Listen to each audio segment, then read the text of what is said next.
Well, happy Sunday afternoon, ladies and gentlemen. Steve Collins coming to you from San Antonio, Texas, the second most powerful, passionate, purposeful coach and speaker in the world, with my awesome daughter, Tori, and my son, Steve, here cruising on Sunday afternoon.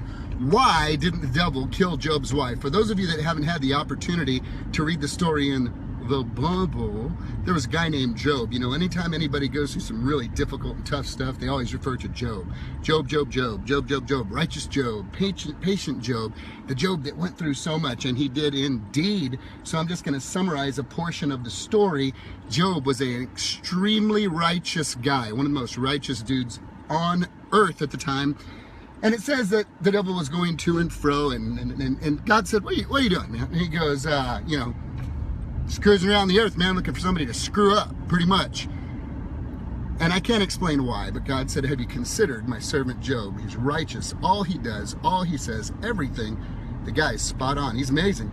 And the devil said, yeah, for no reason that he's like that. I mean, you've blessed him. You've given a big, beautiful family. You've given him a ton of cash. He has everything a guy could want. But let me touch his stuff, and I bet you he'll curse you. God gave him permission, said, go right ahead.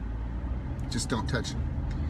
So, devil went out, and in the matter of a few minutes, imagine sitting at home on a Sunday afternoon where trouble has to get in line. Imagine sitting at home in the afternoon, and you're just sitting there, and boom, the door opens, servant one comes in. Hey man, I can't believe it. We were watching your sheep and all of your stuff, and then the next thing you know, this band of Chaldeans came in and they stole everything. They raided and they took the whole thing. They're all gone. I'm the only guy that survived. They even killed all your dudes. And while he's talking, it says in the Bible, while he was talking, the next guy came in. Hey, we had all your camels out there. We were watering them. Everything was fine. And then this raiding band came in and they took everything. They stole everything. They killed all the servants. They did everything. They kept taking his stuff. Okay? And more stuff. And all of his stuff. Like within a matter of seconds, all of his wealth was gone. Within seconds, everything he had was gone. But then came the worst news. Your 10 sons and daughters were dining at the oldest's house when a great wind came in and the house came crashing on them. Every one of your kids and servants have died, and I'm the only one who survived. Now I want to talk to you real quick about my theory around why, when Satan was sitting around with the minions of hell, given this new authority to unleash hell on this righteous man, what it might have sounded like. He's lined up all his demons like generals, and he's got this quorum going on, and he says, okay, here's what we're going to do. I want you're going to take out his sheep, take out his servants, kill everybody but leave one dude, because I want him to go back and jack Job up and tell him what's going on. Then I want you to take his camels, take out everybody, take out all of his servants, but leave one dude so that he can go out. And then I want you to take this guy over, burn up all of his fields, burn up all of his stuff, but leave one dude so that he can go back and give him bad news. Just hit him in a row. Let's see what this guy does to God. Now you over here, I want you to take out his kids, and I want you to jack them up, kill them. They're all gone. They're toast. I can't touch Job, but take him. You got that? Then he goes to another guy and says, I want you to go take out his wife when she's out and about shopping in the marketplace. Take her out.